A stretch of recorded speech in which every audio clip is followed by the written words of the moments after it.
there are those that have seen the future. They've seen our disasters and our wars. For years, these remote viewers were a part of a military research program, accurately foreseeing the outcome of global events. But when they expected to see a future of prosperity, what they saw was our end. Now, the military officer in charge of this top-secret program shatters the silence, revealing to the public what the governments of the world have known all along. The Norwegian government has finished construction of the Doomsday Vault to protect the world's plant species as sort of a modern-day Noah's Ark. More than 100 countries have backed the project. To warn you. Viewers began to pick up on a very large event that at first I thought was a nuclear war. To prepare you. Who caused the deaths of millions of people. I don't want to believe it. To help you survive. Knowing where to go with your last tank of gas is so important. The Kill Shot.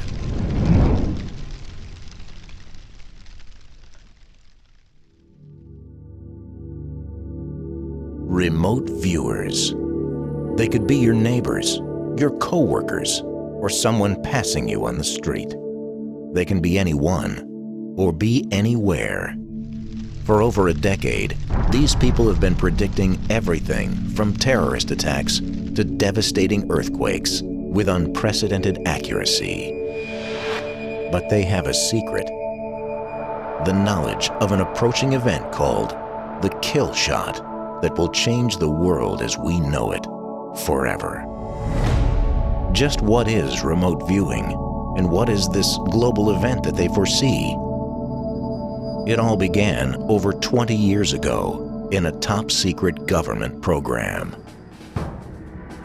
In the early 1970s, the public was unaware that the CIA and the United States military launched an aggressive top-secret research program to discover if a protocol could be developed that utilized the inherent intuitive abilities of the human mind for the purpose of war. It was a scientific endeavor that utilized some of the most brilliant military contracted physicists and researchers in the world. They would exhaust the use of every modern tool and study to determine the secret behind extrasensory perception, or ESP. If this ageless phenomenon truly existed and could be controlled, it would change the face of warfare forever. Major Ed Dames was the training and operations officer for the top-secret program.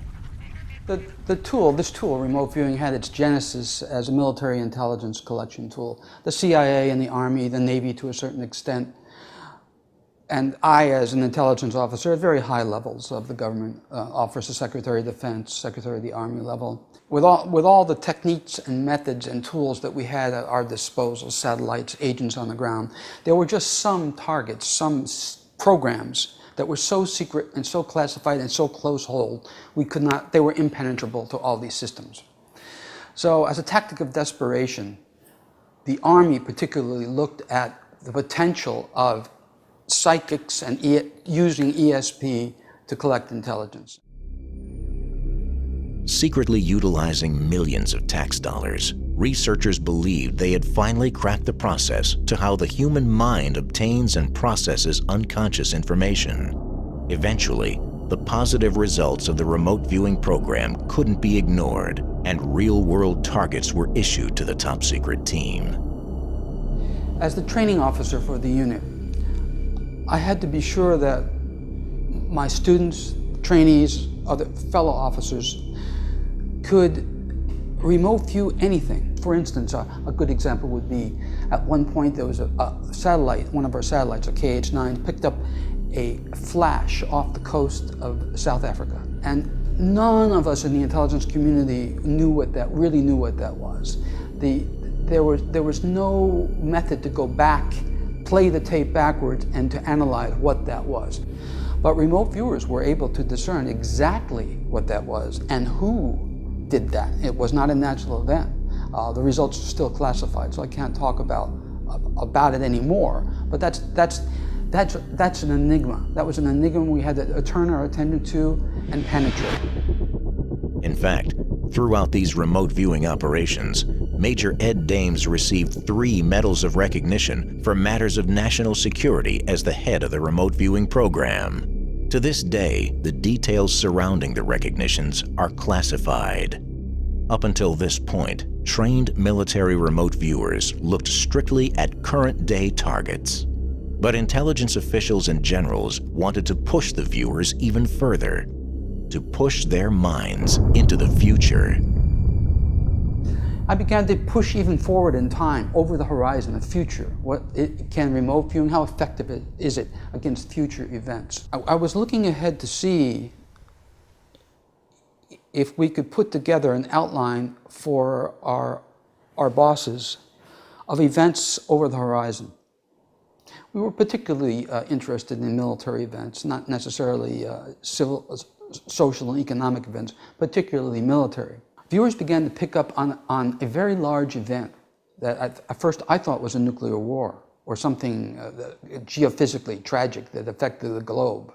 It took a lot of work, a lot of analysis to collect information about what this huge event was that affects the entire planet too. So we were getting closer to discerning what we were dealing with. We began looking closer at this. We began to sketch a spherical object that was very big. I thought, oh, maybe this is a comet. Certainly not a meteor, because it's on fire. And it's the thing that's going to affect this event that we're picking up in the future. So we did some more work on it. It wasn't a comet. It was big and on fire and right next door in our neck of the woods. It was our own star, the sun. Specifically, viewers foresaw a series of solar flares that are so powerful they penetrated into Earth's atmosphere, destroying global communications and heating up regions of the world to such an extreme that it would cause the deaths of billions. Our star, man's source of life, would now become our greatest enemy. Of course we continued this work about how could we not? And we were concerned about exactly the nature of it. How survivable, if at all, was it? How many would survive and under what circumstances? Those kinds of things. And especially, how far out in the future were we looking at? Was this 500 years, 50 years, 5 years, 5 months? But soon after the discovery of the kill shot event, informational leaks began plaguing the program. The operation became public in the 1990s, and the CIA and US military had no choice but to confirm and declassify its existence. Major Ed Dames followed suit, retiring from military intelligence to pursue civilian remote viewing training and operations. Now that Ed Dames was free to inform the world about the frightening discoveries made during the program, would the world believe it? Would they prepare? Ed Dames wanted to prove that remote viewing worked, that it could accurately peer into the future. It was on the national radio show Coast to Coast AM that he did just that, beginning with a prediction he called the shot across the bow. So many years ago, we looked ahead at the kinds of things we would be looking at.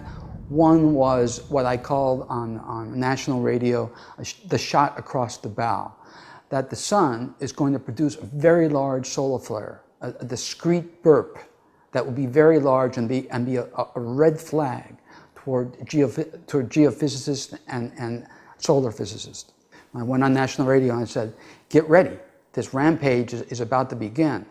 2 weeks later, the largest solar flare in recorded history happened. It was, luckily, the sun, that particular event was facing away from the Earth because it was at least an X35, some people say X50 or whatever. Point is, the solar physicists, atmospheric physicists, had to create a whole new logarithmic band for what they called a mega flare. They had to create a whole new division for something that they never thought that was unprecedented. In a moment, Major Ed Dames will be here. He's a remote viewer. I know, and I'm sure many of you know, and I'm not going to repeat, but he's a well-credentialed remote viewer who was in the early CIA remote viewing program that the government funded for so many years. I've read his entire military record. He is exactly who he says he is. One of the biggest things he's talked about has been our sun. And that the sun was going to get unpredictably and horrendously active and would first fire a shot across the bow. This is from thenewscientist.com, and the reason I'm going to read this is because a lot of people say, well, you know, Art, the sun has 11-year cycles, and there's nothing unusual about what's going on right now. Oh, are you wrong? Listen carefully.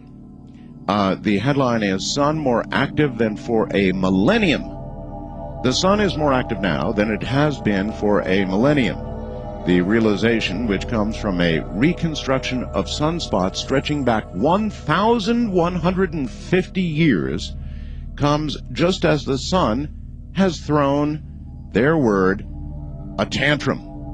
Over the last week, giant plumes of material burst out from our star's surface and streamed into space, of course causing geomagnetic storms here on Earth, which, in fact, one of them so powerful, the most powerful ever recorded, put our instruments in total saturation for 11 minutes. Satellites out there designed to measure these things, they went into saturation. It went up against a peg and just stayed there. It was so powerful.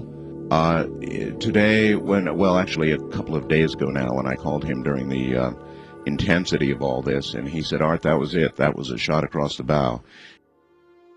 Just 2 weeks after Major Dame's national radio prediction in 2003, the largest solar flare in recorded history happened. The direction of the flare shot across Earth's path around the sun. If the coronal mass ejection had occurred just 3 months later, the world as we know it would have changed forever. But this would merely be a warning of things to come, a precursor to the kill shot itself. Major Dames revealed even more near-term events that would precede the kill shot. He informed the world on national radio that a new mutated killer crop fungus would soon be discovered in Africa and devastate food supplies, eventually traveling to other regions of the world over the seas to the United States. As time passed, many had forgotten about this prediction, until one day in 2007. When I read this, as I said on the air, Ed, it stopped me cold in my tracks. Spores that begin in Africa, spread around the world. That sounds an awful lot like what you said.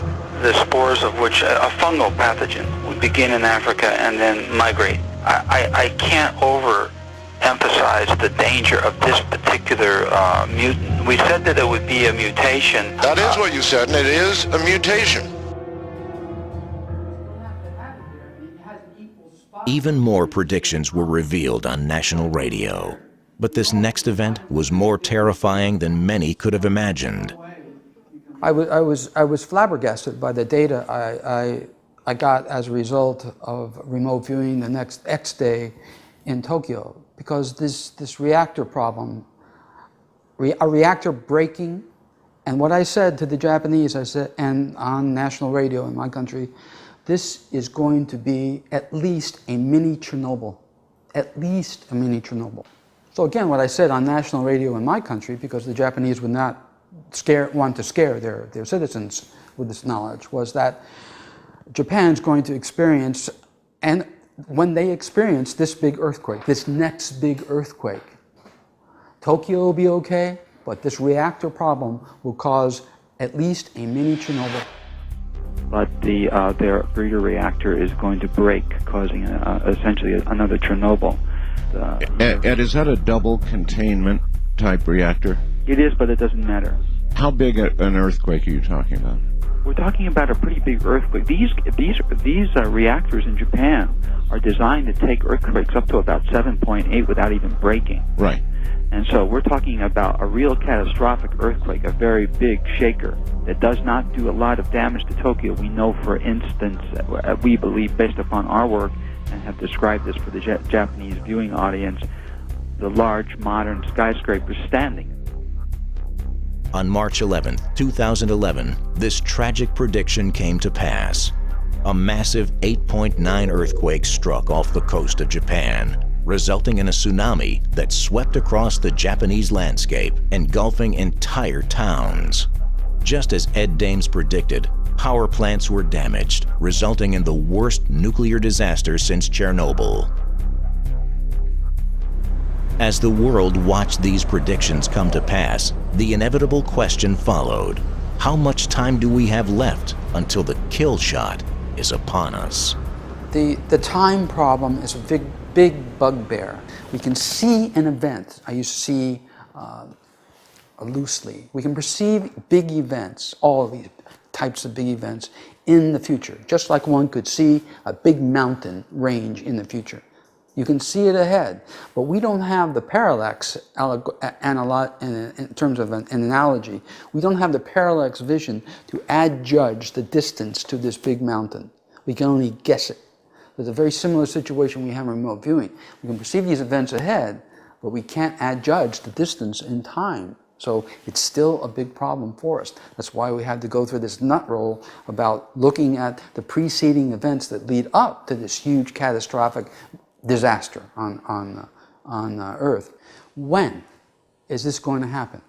Because that's the big one. That's the big question. When is it going to happen? So much time has been dedicated by remote viewers, my team and others, individuals, to attempt to discern this. And again, since mind is outside of time, we cannot put a calendrical date on the beginning of this sequence. But what we've done over the years is establish preceding events, large, recognizable preceding events that lead up, that we can see, are dominoes that lead up to the beginning of this kill shot sequence. Many of these preceding events have already come to pass, including the shot across the bow, the killer crop fungus, and the Japanese disaster. But what else do viewers foresee coming over the horizon? We picked up the use of a nuclear weapon on the Korean Peninsula by the North Koreans, and this event would be one of the last events that humans recognize before the kill shot sequence begins. We haven't seen that yet. This prediction was revealed years ago to the public on the Coast to Coast AM radio show. At the time, the nation had zero nuclear capability, and the notion that they would use a nuclear weapon as an act of war was widely believed to be absurd. As time went on, the idea and the first nuclear test happened in North Korea. That got the attention of a lot of people who had heard my prediction, saying, "Uh-oh, I hope he's not right. That was just a test." But they are certainly developing, and we know now. We remote view the fact that they're developing at least atomic mines, underwater mines, against U.S. subs. We know that as remote viewers, and we know that they're going to pop a nuke in anger because that event was so big. It's not a little epiphenomena like a baseball game or something like that. It's a big event in history. We're not prophets. We're not prophesying. We're just using remote viewing to look that way in a particular direction at the particular topic, and it's just like turning your telescope onto and focusing it onto a particular target and studying it. That's what we do. We choose the targets. The North Korean prediction appears capable of coming to pass any year now, but there is another event that remote viewers fear the most, a sign that the kill shot is imminent. What would be that final recognizable event just prior to the kill shot sequence? The best that we could come up with, pushing ahead, the best that we could come up with was what appeared to be a space shuttle being forced down by what appears to be a meteor shower or something like that. For those of you who are not remote viewers, let me give you a little bit of insight into what remote viewing is in terms of a skill set. Most of the information that we derive from a target is in terms of word idea concepts, patterns of information that we perceive and turn into word, search our memory for words and apply those words, a written word on a piece of paper, and move on. The information we had that led us to believe that we're dealing with a space shuttle as a final precursor event to space shuttle coming down, as a final precursor event to the kill shot, was a collection of those rough sketches. So analytically, we're saying it looks like the space shuttle coming down. As a result, there had been some confusion by not only the public, but also many remote viewers. The session sketches generated had resulted in the assumption that the craft being forced down was a U.S. space shuttle, since it was unique to the world at the time of the prediction. Our sketches and drawings look like the current, very similar to the current U.S. space shuttle vehicles. There are some variations among viewers too, but we know that the Air Force has another program now, a nascent program. I think it's a spy vehicle that's up there, a maneuverable vehicle. That particular vehicle also looks like the U.S. space shuttle, the manned space shuttles. Today, the recent U.S. space shuttle design is being emulated by many different space agencies around the globe, both government-oriented and private. No longer is the design unique to the U.S. space program, but the precursor itself remains the same. When a shuttle-like craft is forced down from orbit, the kill shot will begin. When you see these particular events happen, that last one in particular, we don't know how much longer it will be until the kill shot, because mind is outside of time. The best that we could do is say this event is the last big one that you'll see as remote viewers before this kill shot sequence happens. Regardless of how long it is, that period between this shuttle event and the beginning of the kill shot sequence, we know as viewers, and I have personally viewed this particular event a number of times because it's so powerful, that all of these warring parties that we see on the planet, all these many wars, that on the ground, all of these soldiers look up in the sky. They all look up. So something is happening in the sky. In fact, there's probably unprecedented atmospheric effects that in a recorded history, perhaps an unrecorded history, there's been events like this, but nothing in recorded history. Something happens in the atmosphere that has not been seen before, because all these soldiers are looking up, and then they go home. Their priorities change.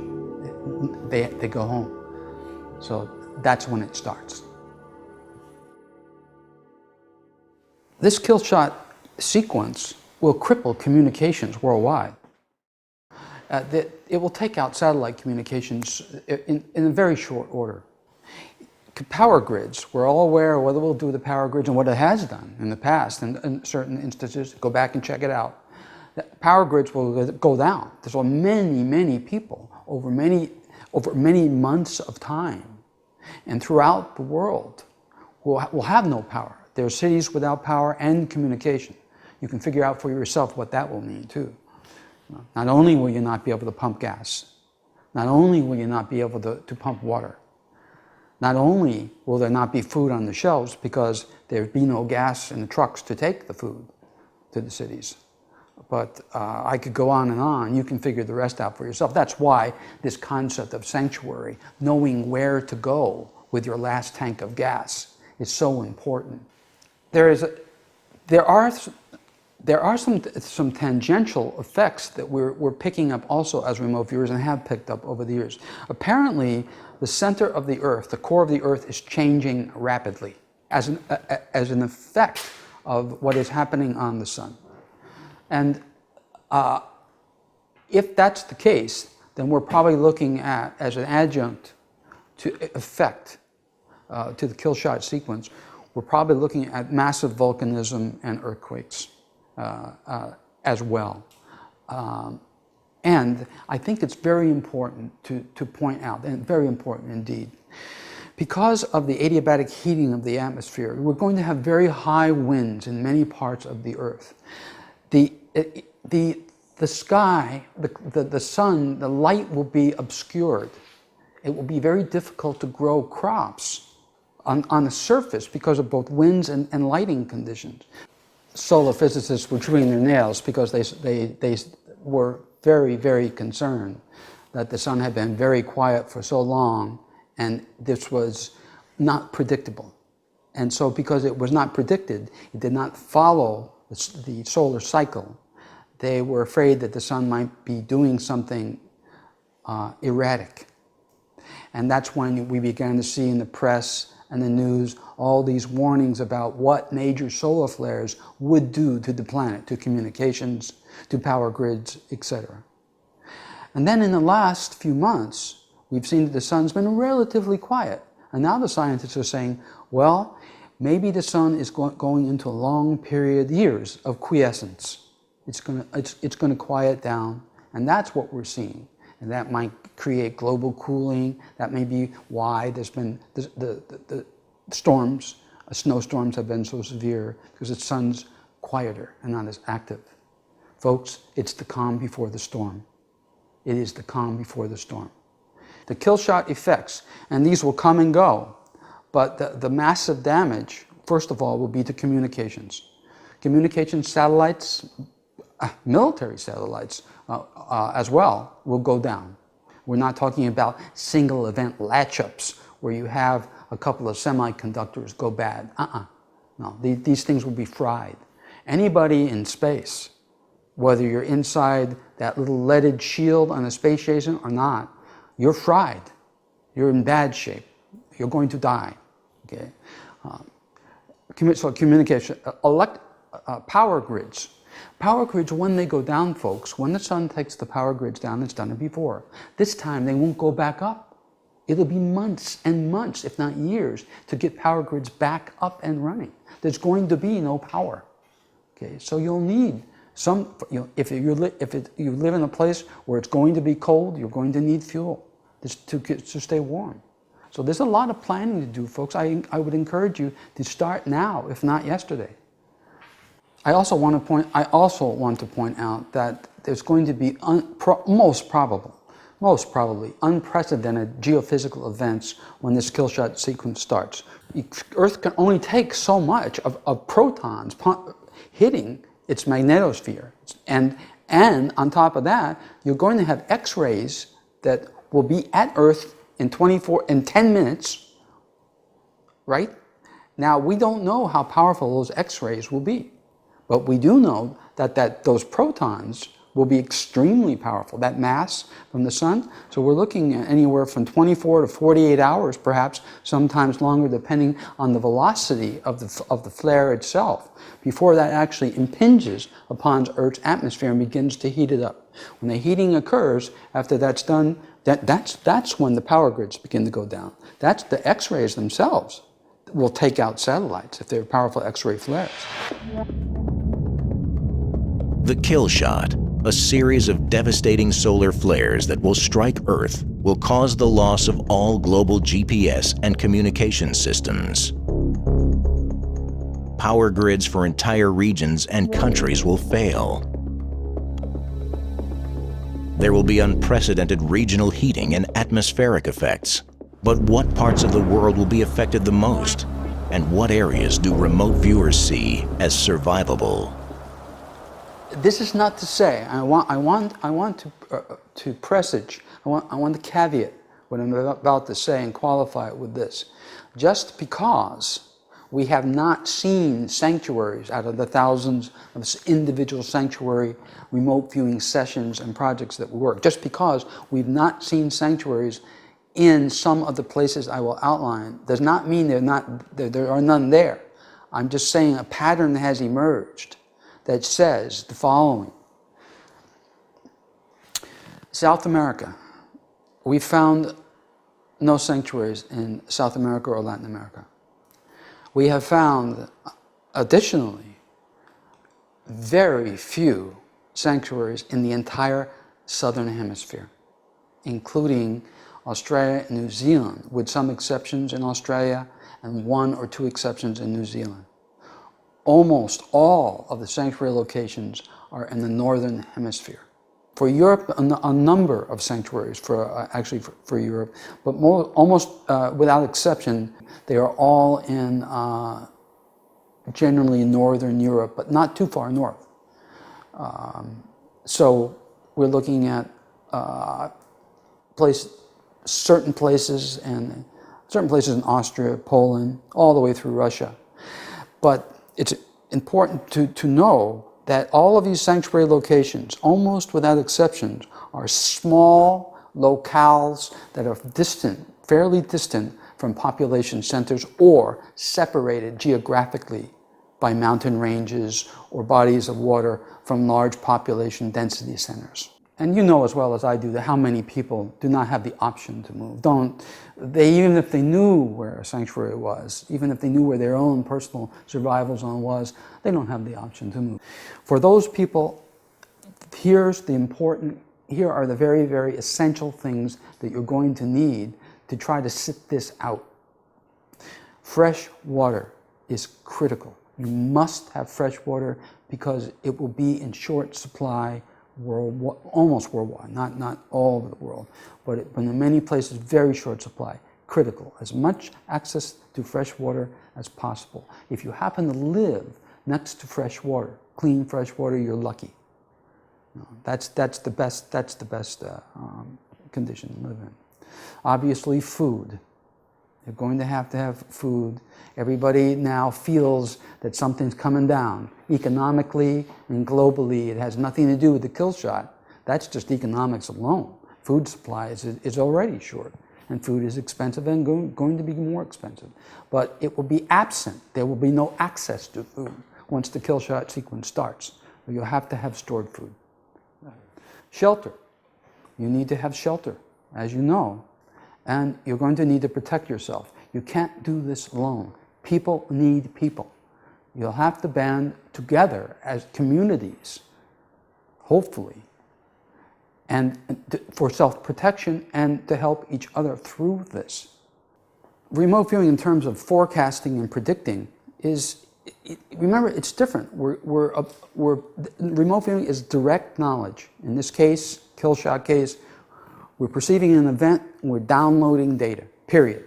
You can take that or leave it. Do whatever you want with the information. I feel that it's important in terms of a public service to put that info out, like we did in the case of a global economic collapse. When gold was $230, I told the public on national radio, it's going to $2,000. Everybody laughed at that. They laughed at the Japanese quake. In fact, the Japanese public were so scared they didn't want to believe that something like that would ever happen. A nuclear reactor breaking. Those kinds of things. We've got a track record here. It's scary. It scares me. I want to be in denial sometimes about the very information I download. I don't want to believe it, and yet I have to. I have no choice. But I sure don't want to think about it. But I'm going to have to. It's going to be forced down my throat sooner than not.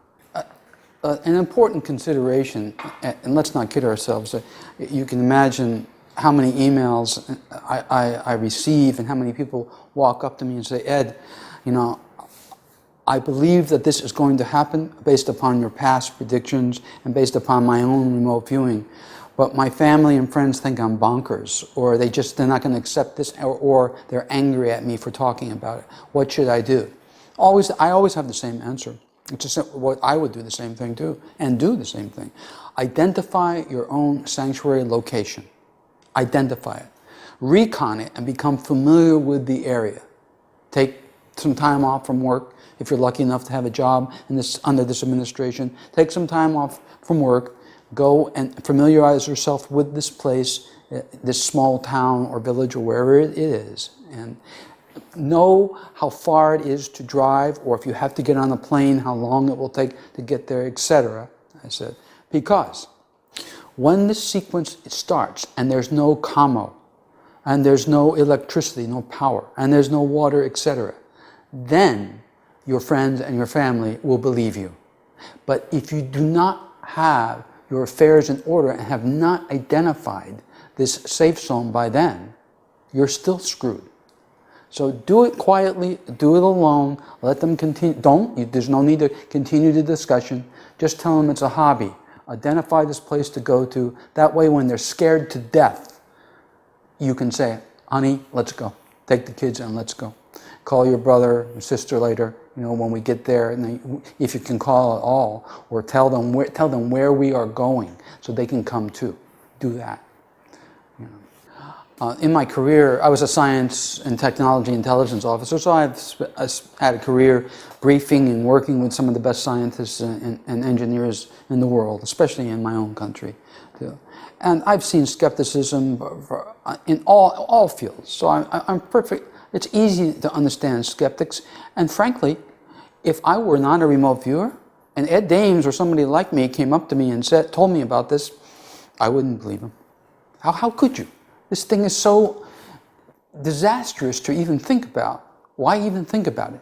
You don't want to hear stuff like this. The world's a difficult, some places, many places, grim enough place to live now. Who wants to hear about the end of days and being fried by El Sol?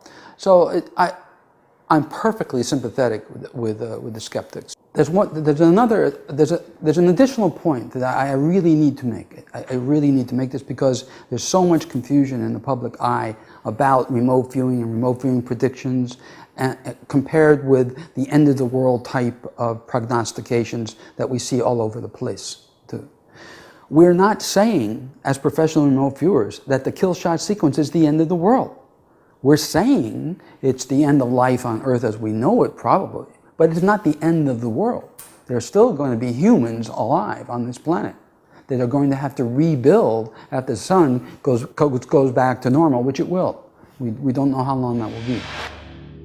Near future predictions will continue to be provided by Major Ed Dames as we approach the kill shot, including upcoming disease outbreaks, natural disasters, and economic changes. As these precursor events arise, Ed Dames and his team will be there, looking over the horizon of time, revealing safe havens, and providing warning to all who will listen.